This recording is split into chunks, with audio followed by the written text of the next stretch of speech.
Back for our regular web chat with Woodstock Mayor Pat Sobeski, and we return to video this week. Welcome, Pat. Welcome and welcome back. I see you brought the camera with you this week. Yeah, everything's back and working for video, including me. Let's take a look at this week's council agenda for June the 5th. Notably, Woodstock Hydro, there will be a rally before council, and this is looking to gain the attention of yourself and other councillors who voted in favor of selling Woodstock Hydro to Hydro One. Dave Natalin's on the agenda too. What have you heard since this announcement a few weeks back? Not really too much. I know that, for example, people have asked more questions about the procedure. For example, like calling an open council meeting with 24 hours notice. I mean, that procedure's been on the book for a long time, including the time when Councillor Natalin was on council. So.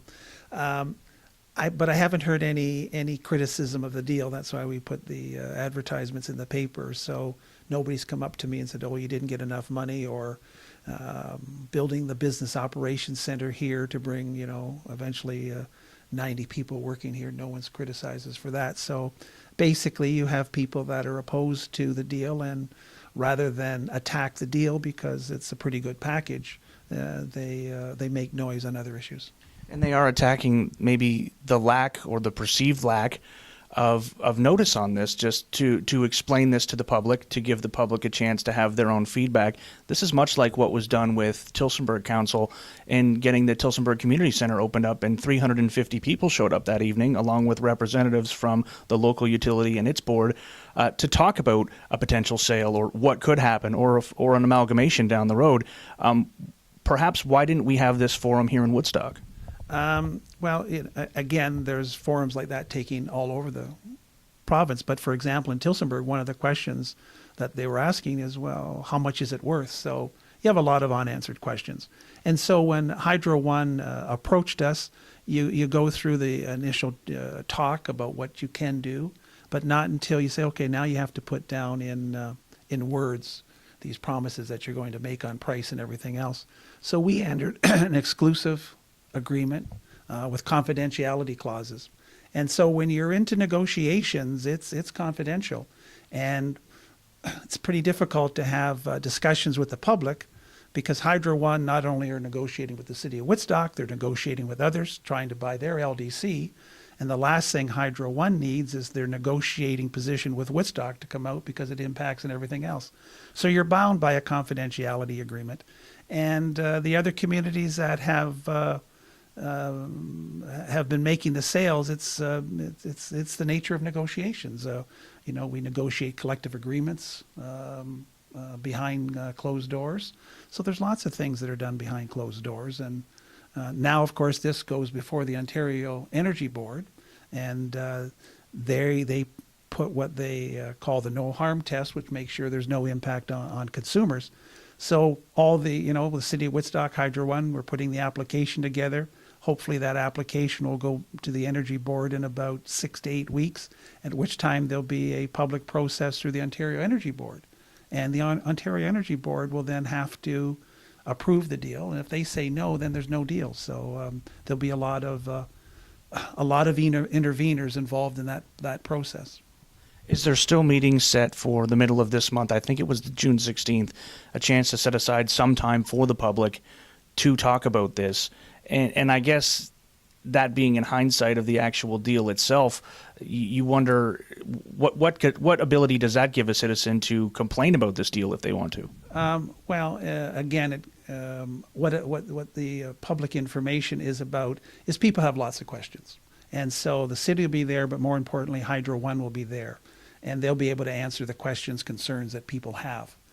That's the purpose of that. We've signed the sales agreement. So we're down the road with that, but it's an opportunity for people. They're saying, well, what sort of service level are we going to get from Hydro One? Well, Hydro One will be there to answer those particular questions and address some of the myths that they have.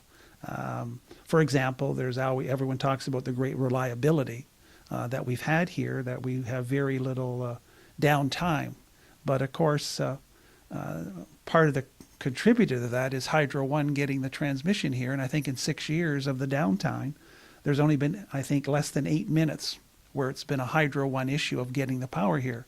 The rest of the downtime is related to, winter storms, ice storms, and squirrels. So, so you've got to, there's lots of information out there. There's lots of things. And we had hoped to, if negotiations had gone well, we were expecting that it might be the end of February, early March. But, the negotiations, we had to get deep into the weeds to flush out a lot of things. So, but the public information is to provide an opportunity for residents to go in and talk to the Hydro One folks about the commitments that they're prepared to make to the community. A couple other things on the agenda that we'll move to quickly. A delegation will be coming by to talk about what they can do or what city can do about basketball facilities at the Woodall Sports Complex.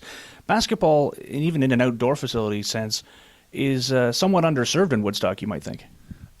I would think it is. But again, what's happened with this community complex that we're planning is we're now seeing a number of groups come forward. The basketball is a good example, where they're saying, look, we believe that there's a particular need with the Toronto Raptors, success of the Raptors. We think you'll find there's more and more people being interested in playing outdoor basketball courts, just like there's a need for outdoor tennis courts, that sort of requirement. And so I guess they're lobbying to say there's a demand for this, and since there's a demand, as you're plotting out where you're putting things at the new complex, you should seriously consider having basketball courts. But I would imagine that we will see other groups come forward indicating there's a demand for their particular sport, and how can it be possibly worked into the new complex. So I think the basketball presentation is going to be representative of a number of groups that will be coming forward, lobbying to have their sport be available in this particular facility. And finally, there's a condo consolidation, I guess you could say that, with the boards, with a trio of developments that are already out in the Lansdowne Springbank area. That makes the agenda as well. Yes, it's a condominium project right at the top of Lansdowne as you make the curve. It's been there for a number of years, and apparently it's three separate condominium groups, and they've decided to move into one condominium group. And as a result, because of the Condominium Act, you have to come to council to get council's blessing to reform your condominium organization. So it's the first time I've seen anything like that, but obviously they've decided after a number of years that that bigger is better. Woodstock Mayor Pat Sobeski for another week.